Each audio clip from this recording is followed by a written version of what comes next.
bisa nge-influence orang-orang juga kan? Enggak begitu, enggak. Followers aku tuh gak mau tahu kalau misalkan aku tuh bad mood atau apa. Sedangkan kalau misalkan mahasiswa biasa gitu ya, mereka itu kayak gak mungkin fake sama kehidupannya gitu. Ngerti kan?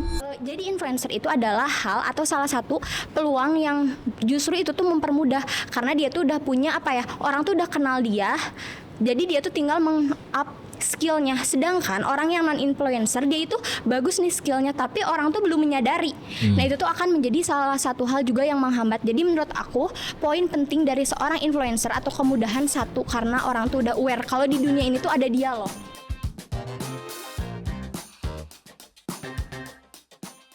Masih bersama kita di Suara Mahasiswa. Mas Kuat, tadi kan santai dan refreshingnya udah ya. Sekarang waktunya kita beralih ke yang agak panas dikit nih. So, sekarang kita akan masuk ke segmen berikutnya. Siap dengar argumen tajam tapi tetap dengan kepala dingin? Inilah Tersudut. Mas Kuat, kita sekarang berada di segmen Tersudut. Di babak ini, satu peserta dengan title mahasiswa influencer akan maju lebih dulu untuk menyampaikan pernyataan di depan. Setelah itu, para peserta mahasiswa non-influencer dipersilahkan berebut kursi untuk menanggapi dan mempertahankan argumen mereka. Sementara itu, peserta mahasiswa non-influencer yang masih di belakang boleh mengangkat bendera jika merasa tidak setuju dengan pendapat yang sedang disampaikan. Begitu 3 papan yang menunjukkan warna merah terangkat, peserta mahasiswa non-influencer yang sedang berdebat dengan mahasiswa influencer harus mundur dan kursi panas akan kembali diperebutkan. Halo semuanya, perkenalkan saya Fauzi Nasution, saya dari Universitas Pendidikan Indonesia, program pendidikan PGSD Pendidikan Jasmani, saya mahasiswa influencer. Stereotype privilege dan relasi yang katanya dimiliki mahasiswa influencer belum tentu menjamin kehidupan kami lebih mudah juga di masyarakat.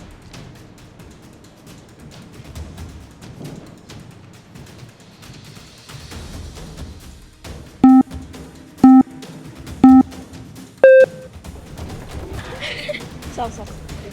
Dua-dua. Oke.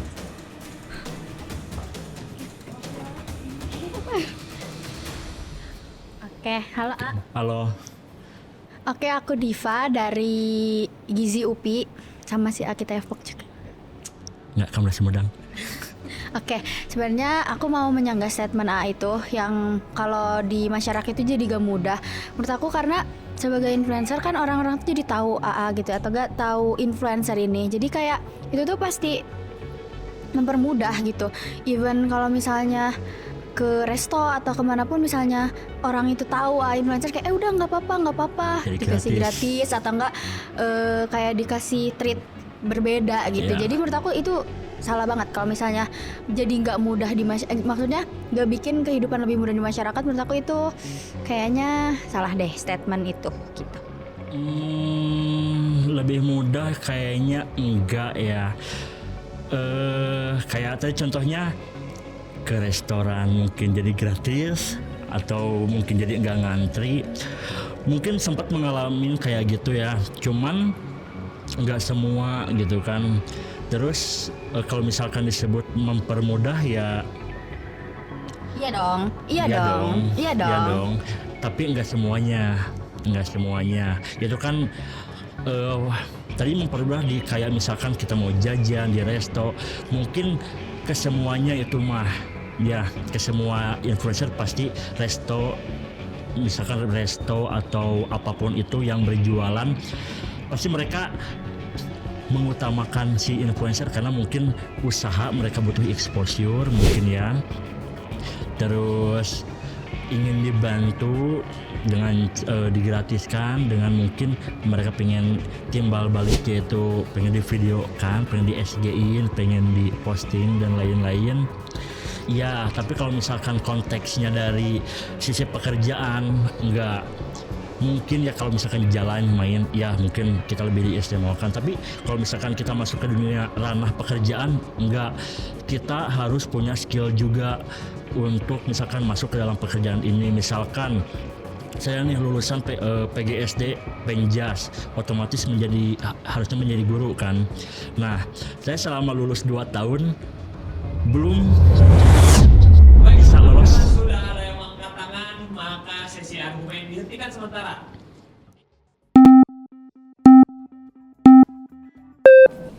Oke, mau lanjut pertanyaan tadi. Halo, perkenalkan saya Akeila Oke. Adratul Mahira dari Prodi Film dan Televisi. Baik. Sebelumnya aku punya pengalaman sama influencer karena sebelumnya aku pernah ngajakin salah satu influencer untuk syuting di salah satu film yang pernah aku jalanin. Sebenarnya tuh lebih mudah karena apa? Karena mereka punya punya relasi yang banyak. Yup. Mereka juga pasti punya red card. Biasanya kalau mereka udah cukup terkenal, red card mereka tuh lebih gede, lebih tinggi. Jadi pun kalau misalkan AA juga nggak punya skill di acting atau nggak punya skill, nggak pernah syuting atau kayak gimana, itu biasanya di-treat lebih, khususnya tuh lebih ya kita saling karena lebih diistimewain gitu. Jadi kalau menurut aku harusnya mah tidak susah gitu kalau udah masuk ke dalam lingkup masyarakat gitu. Terus kan kalau influencer juga kan punya relasi tuh nggak hanya di satu daerah aja, ada di daerah yang A, B, dan C gitu. Biasanya kalau misalkan untuk mendapatkan pekerjaan harusnya lebih mudah. Oke. Untuk tadi kan yang soal di perfilman mungkin ya dapat dipermudah mungkin ya untuk masuk ke dunia perfilman karena mungkin industri film itu membutuhkan penonton yang banyak, betul banget. Ya, membutuhkan exposure dari talent tersebut itu, ya, ya. betul. Untuk saat itu iya, untuk saat ini tidak. Kenapa kalau menurut tidak? saya karena mungkin karena pengalaman film-film atau series-series yang lain, mereka mengundang influencer untuk menjadi aktris, untuk menjadi aktor, ternyata tidak memberikan efek yang sangat signifikan atau dari penghasilan tidak mendongkrak, dari tingginya penonton tidak mendongkrak. Jadi mereka balik lagi ke setelan awal mencari aktor, mencari aktris yang benar-benar punya skill tersebut. Dulu 3-4 tahun ke belakang emang mereka berpikir undang si influencer seperti ini, ternyata tidak laku dan heula tinggal nih. Jangan beres ada kedua. Makasih ya. Ya.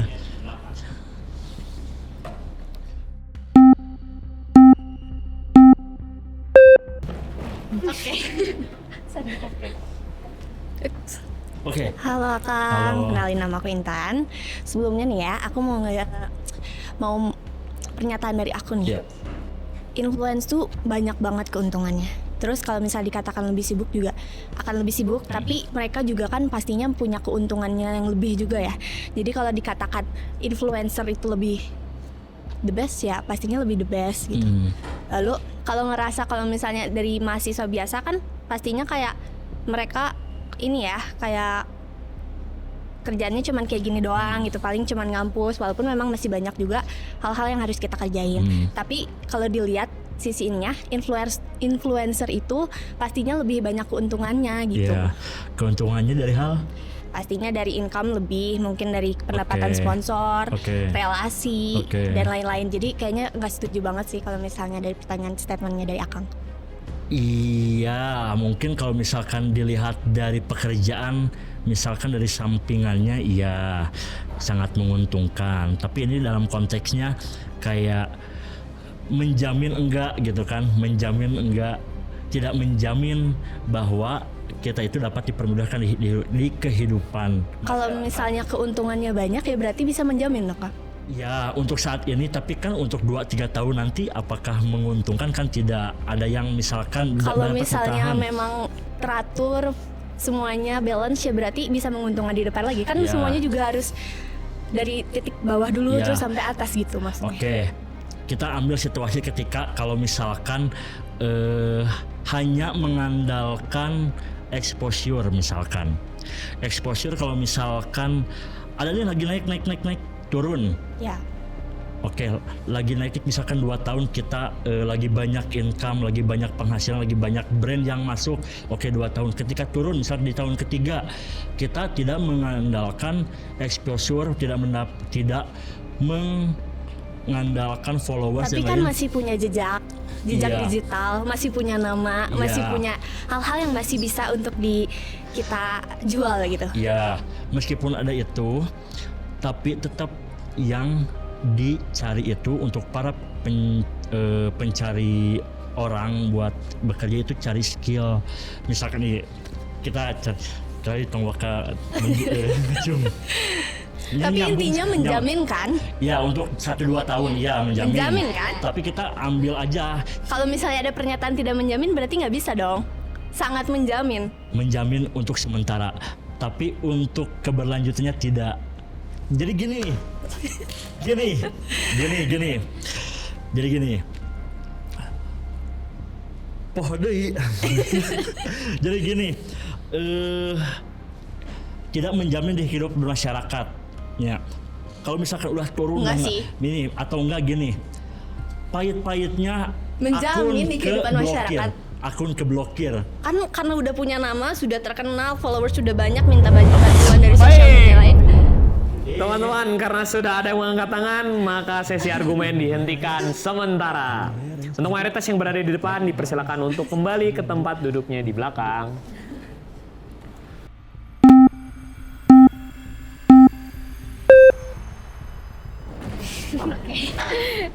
Oke. Halo, Halo. aku Wina. Oke.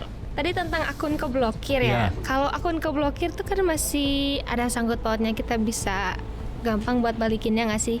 Kayak Ya. bisa jalur hukum mungkin, atau misalnya kayak email, dan Oke. masih banyak hal untuk Oke. ngebalikin. Iya. Udah gitu kan kita juga udah punya nama. Oke. Terus juga kayaknya ada, bahkan kadang-kadang kalau udah keblokir tuh lebih ramai nggak sih gara-gara dia keblokir? Oh enggak, kalau misalkan keblokir permanen ya kita harus mulai lagi dari awal kan. Nah kalau misalkan pahit-pahitnya kita mulai lagi dari awal dan begitu tidak naik, yang kita andalkan bukan followers, bukan exposure, bukan Instagram atau TikTok yang kita punya, tapi satu-satunya yang kita andalkan itu skill kita. Sekarang gini, kalau misalkan saya guru nih, enggak, belum jadi guru. Saya lulusan dari UPI PGSD, memiliki followers yang banyak. As influencer Oke, ya. as Terus influencer. Nah, melamar pekerjaan, misalkan di SD, SMP, SMA swasta yang memiliki spesifikasi yang oke lah. Kebanyakan sekolah-sekolah tersebut itu tidak melihat followers tapi tetap melihat skill kita. Kalau misalkan gini, tapi kalau brandingnya bagus juga berarti skillnya ada nggak sih? Kalau kayak itu berarti menguntungkan juga kan? oke, kalau misalkan konteks si kontennya cuman kayak ngomong kasar, apakah boleh dia menjadi guru sekolah dasar atau SD, SMP, SMA? Kan enggak juga, kan harus ada ini lagi apa? Syarat kategori lagi. Tidak ada jejak misalkan bikin konten tentang yang aneh-aneh lah dalam konteks yang dilarang Tapi misalkan. kepekerjaan tuh masih bisa banyak loh Kak. Misalnya kayak Oke. buka, sekarang nih lagi rame buka UMKM misalnya, jualan apa itu bisa naik loh Kak. Dari misalnya branding Kakak punya influence, kan sebagai influencer bisa nge-influence orang-orang juga kan? Enggak begitu, enggak. Tetap meskipun punya exposure, punya follower dan punya apapun itu, kalau masuk misalkan kerja sama orang lain juga belum tentu orang lain mempercayai. Tapi kalau misalkan kita udah punya skill dan lain, oke, influencer punya skill berjualan UMKM, pasti diajak, dibawa, pasti di-hire. Kalau cuman terkenal doang tapi nggak punya skill, nggak punya strategi buat berjualan, ya buat apa? Berarti menguntungkan kan Kak? Betul, menguntungkan, tapi kan nggak semua lini gitu, nggak semua lini, hanya beberapa lini. Baik teman-teman, karena sudah ada yang mengangkat tangan, maka sesi argumen dihentikan sementara. Untuk mayoritas yang berada di depan, dipersilakan untuk kembali ke tempat duduknya di belakang.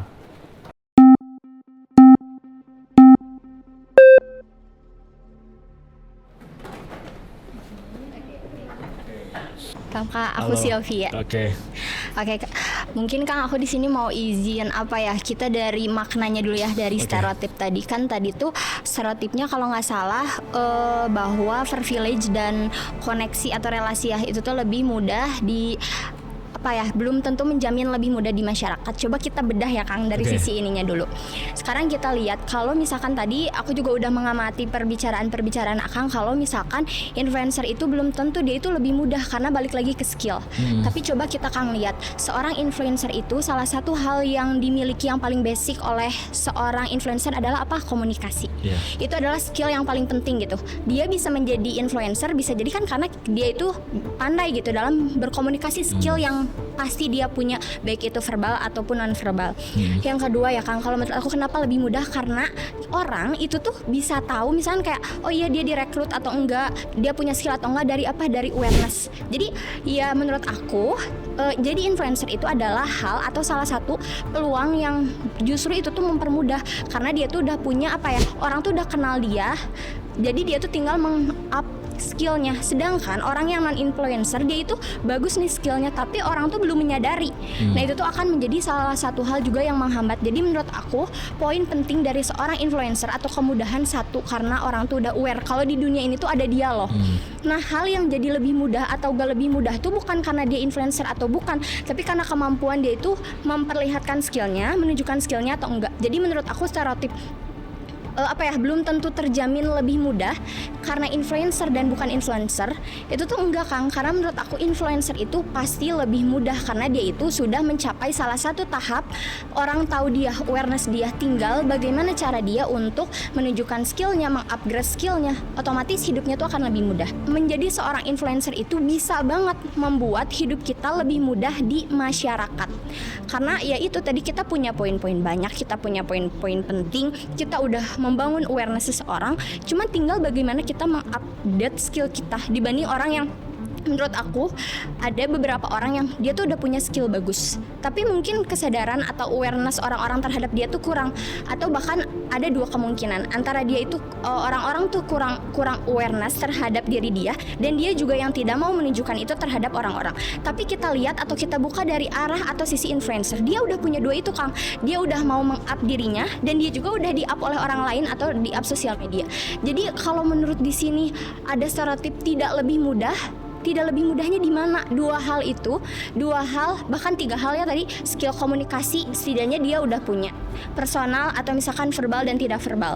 Skill atau misalkan orang dia kepercayaan diri untuk menunjukkan skillnya jelas dia udah punya, makanya dia jadi influencer.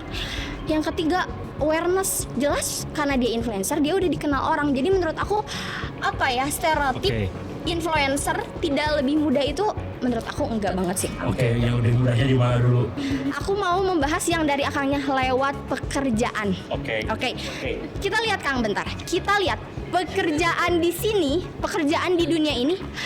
Mana pekerjaan menurut Akang sendiri? Pekerjaan itu lebih banyak yang kayak misalkan gini ya, kita tuh di-up di sosmed atau enggak. Terus juga misalkan pekerjaan itu misalkan orang tuh tahu nih misalkan oh ini CV-nya bagus lalali lalalolo misalkan. Terus nanti wawancara, oh bisa ngeliat nih dia tuh orangnya bagus, apalagi kalau yang influencer tuh menunjukkan skill dia selain skill komunikasi. Berarti ya pekerjaan tuh bisa ngeliat oh iya gini. Jadi apa Kang? Kenapa jadi influencer tidak lebih mudah? Tidak lebih mudah karena tidak semuanya itu lebih mudah. Oke, di masyarakat kita kerucutkan satu-satu. Coba Oke, kerucutkan di mana lebih mudahnya dan di mana masyarakatnya lebih yang mudahnya bersinggungan kalau dengan influencer. lebih mudah ketika kalau misalkan gini yang berhubungan dengan digital. Baik, waktu kalian telah habis. Untuk para peserta minoritas maupun mayoritas dipersilakan untuk ke tempat duduknya masing-masing. Boleh.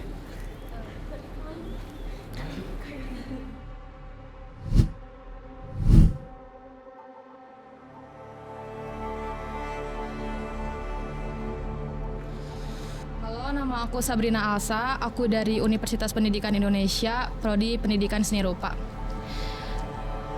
Mahasiswa yang non-influencer hanya burnout karena tugas saja, sedangkan mahasiswa influencer burnout karena tugas, tuntutan profesional, dan tuntutan untuk selalu terlihat sempurna.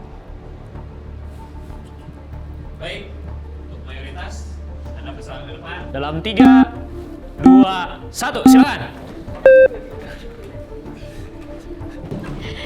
Halo Kak Sabrina, aku Akei dari Prodi Film dan Televisi. Oke, kayaknya aku nggak tahu apakah menjadi influencer itu adalah pilihan Kak Sabrina atau memang itu terjadi secara ketidaksengajaan gitu. Tapi kebanyakan yang aku lihat itu ada orang yang tiba-tiba menjadi influencer. Terus sebenarnya dia nggak punya skill untuk percaya diri di depan kamera atau untuk menjadi influencer juga gitu. Cuman biasanya orang-orang tuh memilih untuk meneruskan gitu karena wah ternyata nih benefitnya banyak gitu.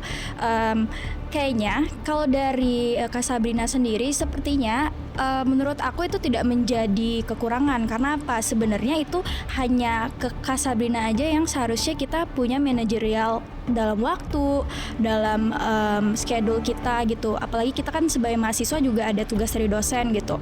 Terus kita juga ada tugas-tugas dari brand-brand kah atau endorse yang lain kayak gitu. Nah seharusnya itu menjadi tanggung jawab Kak Sabrina gitu. Karena sebenarnya udah menjadi konsekuensinya juga kalau kita mendapatkan sebuah keuntungan itu apa salahnya kalau tidak kita manfaatkan dengan baik kayak gitu.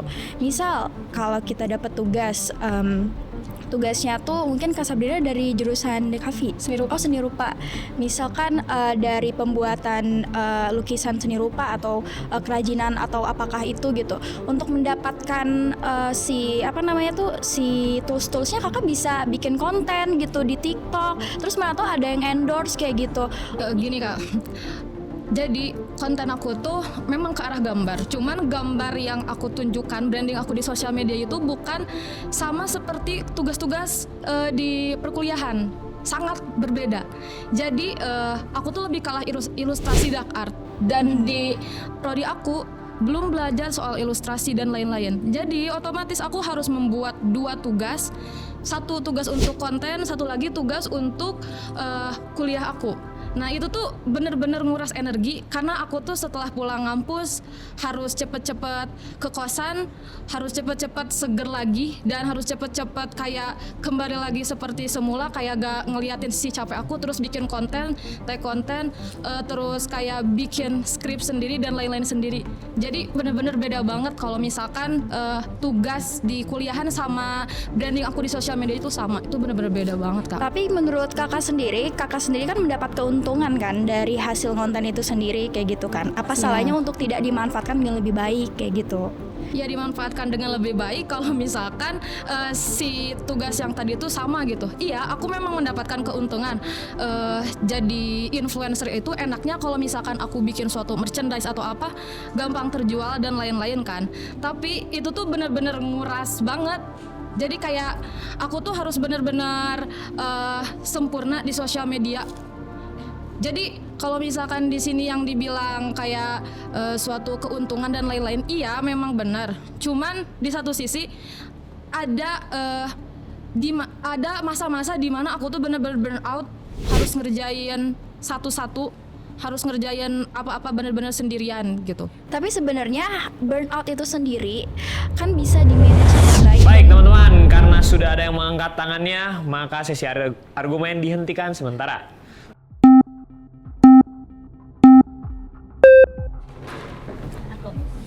Oke. Halo, aku Diva dari Gizi UPI. Sabrina. Tadi kan kalau aku itu lebih nge-highlightnya soal kalau influencer itu pilihan kan. Sekarang tuh aku mau ngebantahnya ke sisi tadi kan di statementnya tuh kita cuma burnout tuh sama tugas. As a human being enggak dong. Bener gak sih? Enggak cuma karena tugas, enggak karena kamu influencer kamu jadi more than us gitu. Tanggung jawabnya atau bebannya. Even kita bukan influencer pun kita punya banyak hal yang dipikirin loh gitu. Even finansial kah atau mungkin masalah keluarga, maksudnya kayak nggak burn out hanya karena tugas gitu. Karena ya kita human being pasti selalu dikelilingi dengan masalah gitu.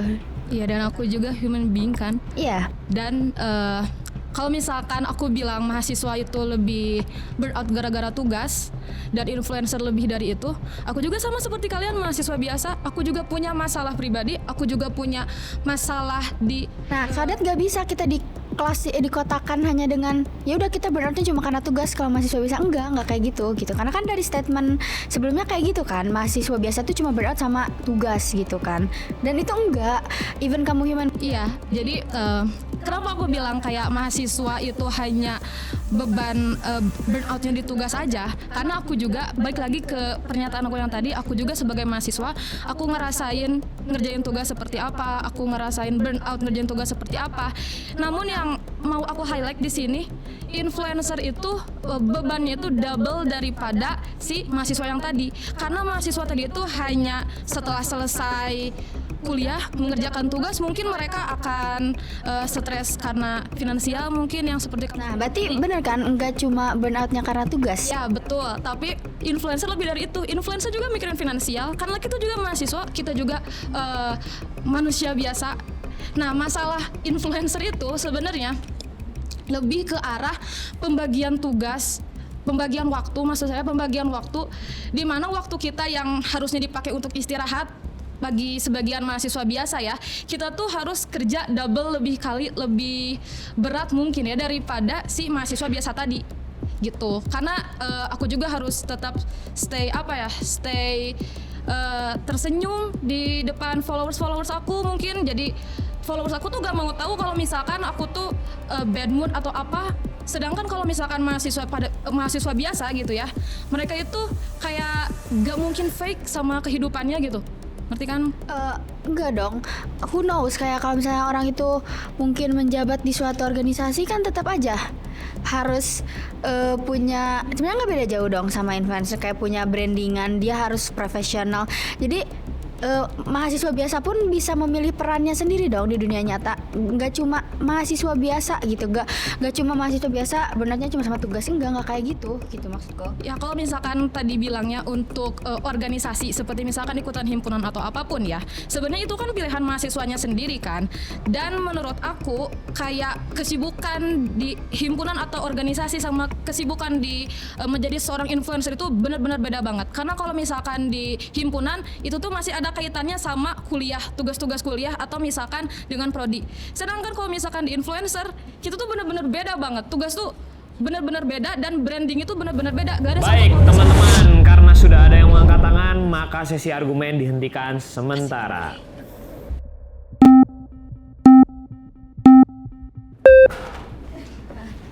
Oke. Aku Silvi dari PG PAUD UPI.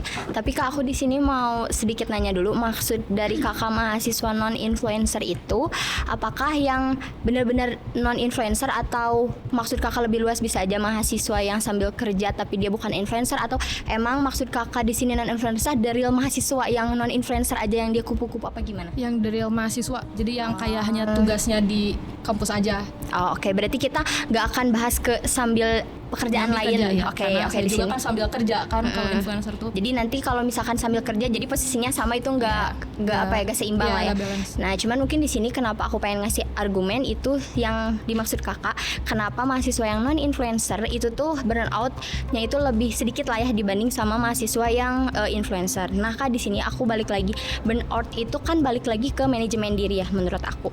Nah, di mana manajemen diri itu enggak selalu berkaitan dengan apa yang dia jalani. Dalam artian apa? Bisa aja orang yang dia tuh kayak hanya mahasiswa yang mengerjakan tugas, tapi dia tidak punya jiwa memanage diri atau jiwa untuk karena tugas aja tuh bisa burn out gitu.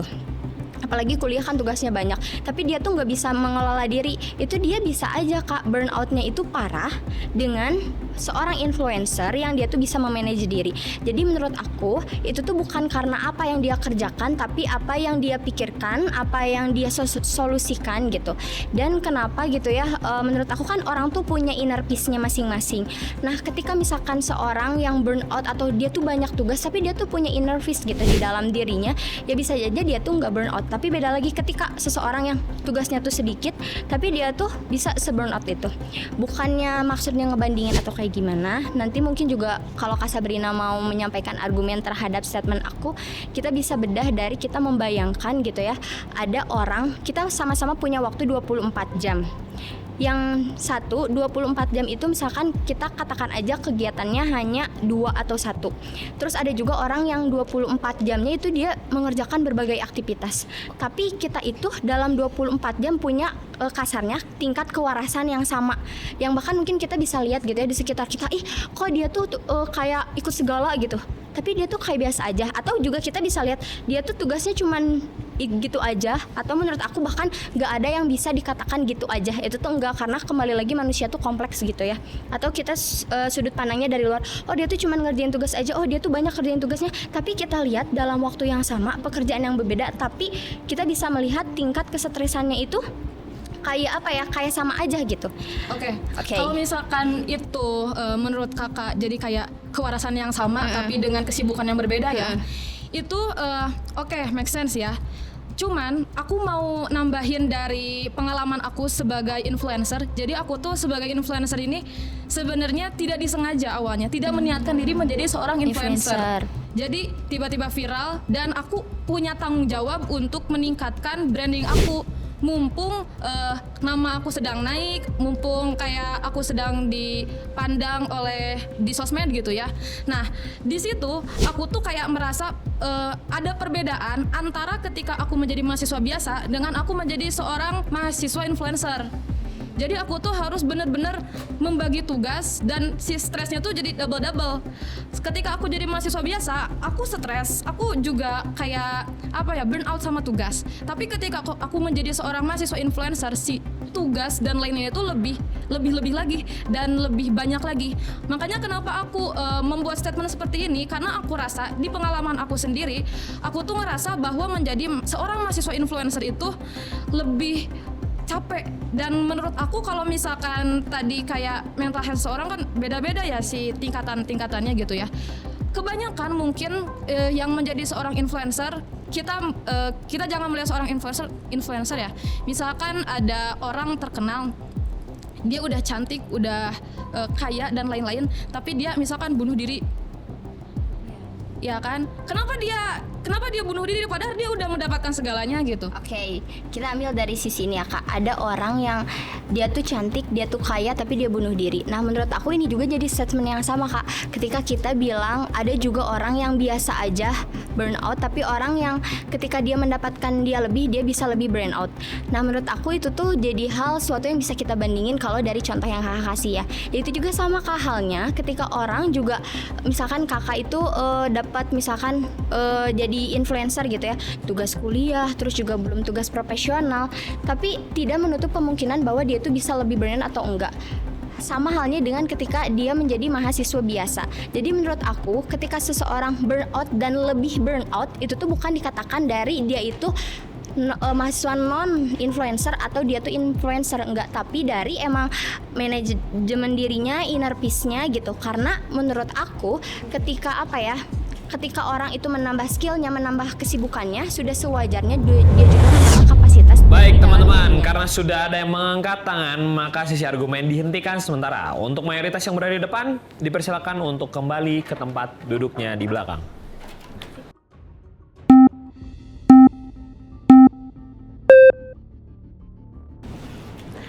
Hai Kak, halo. Sebelumnya kayaknya aku mau nanya dulu nih. Kan kakak membuat statement kalau misalnya influencer tuh lebih capek nih ya. Tapi aku mau tanya, ketika kakak lagi merasa burn out, lagi capek banget, lalu dapat endorse, dapat sponsor, dapat income yang lebih, kakak merasa better nggak?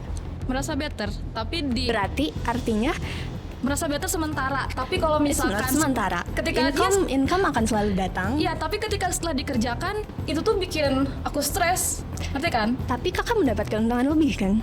Iya, mendapatkan keuntungan lebih, tapi mendapatkan stres juga setelahnya. Tapi keuntungan itu bisa jadi obat nggak untuk kakak? Mungkin dapat sponsor gratis yang cukup banyak, atau mungkin dapat Oke, aku mau cerita. tiketing atau dan Aku lain-lain. mau cerita pengalaman aku ketika suatu hari aku mendapatkan tawaran kerjasama dari suatu brand yang mungkin agak besar di Bandung gitu ya.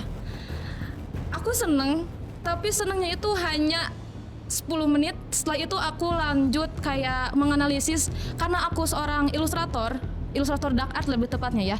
Jadi aku tuh mau gak mau harus kayak harus kayak membayar dulu apa yang orang lain mau gitu. Jadi misalkan si brand Itu ini, berarti sudah jadi resiko kakak juga kan? iya sudah menjadi resiko. Tapi kalau misalkan tadi kita Back to the topic Ya. dari pertanyaan aku, keuntungannya cukup banyak kan? keuntungannya cukup banyak, tapi stresnya juga Bisa jadi banyak obat juga juga. kan? Bisa jadi obat tapi sementara. Tidak selamanya. Berarti maksudnya. manajerial dirinya kakak yang salah.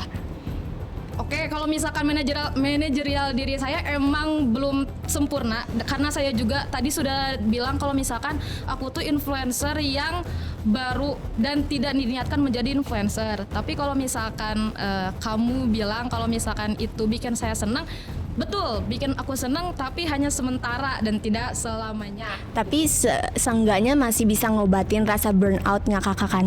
Iya, masih bisa ngobatin rasa burnout. Setelah itu aku stres lagi, harus mengerjakan suatu arahan dari brand tersebut dan mengerjakan revisi-revisi yang beribu-ribu itu. Tapi tetap merasa dapat keuntungan lebih. Iya, merasa dapat keuntungan lebih. Oh gini kak, kalau misalkan untuk kerjasama dengan brand, biasanya itu kita dibayar setelah mengerjakan si proyek. Jadi misalkan kalau misalkan si brand tadi ngehubungin saya tuh harus mengerjakan dulu, harus benar-benar kayak mengerjakan dan sesuai dengan apa yang mereka mau. Nanti beberapa bulan kemudian kalau misalkan aku lebih ke merchandise lah. Tapi tetap Si sih merchandise-nya tuh kayaknya udah ya. jadi, Kalau misalnya dari baru semua dibayar. banyaknya keuntungan itu juga tetap aja kayaknya bisa bikin kakak merasa lebih terobati gitu. Jadi nggak ada kayaknya yang kayaknya burnout karena mungkin merasa lebih capek. Karena kan keuntungan yang kakak juga bisa jadi obat juga gitu kayaknya teh. Iya betul, bisa jadi obat. Tapi balik lagi, hanya sementara gitu menurut aku. Kalau misalkan menjadi obat kayak tiap aku dapat ini, terus aku dapat proyek, aku senang gitu. Waktu kalian telah habis. Panas sekali, tepuk tangan dulu teman-teman. Gila. Tenang ya. Aduh, izin penutupan dulu ya. Wah, beneran panas dan seru banget tadi Mas Kwa. Dan perspektif tersudut yang disampaikan bisa menunjukkan kita bahwa perbedaan pendapat bukan berarti harus bersaing. Nah, sekarang waktunya kita tarik napas dulu ya. Saatnya untuk menyatukan dua pihak yang sempat berseberangan tadi. Nah, jangan beranjak dulu karena kita akan lanjut ke segmen di antara kau dan aku setelah jeda pariwara berikut.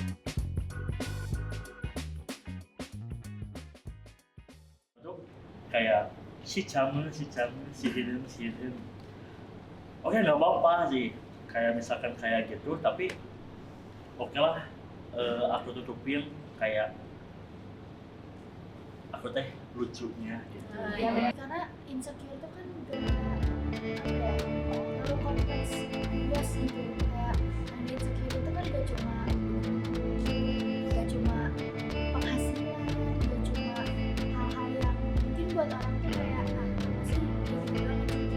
Kita bakalan lebih mudah menilai orang lain daripada kita mengintrospeksi diri kita sendiri.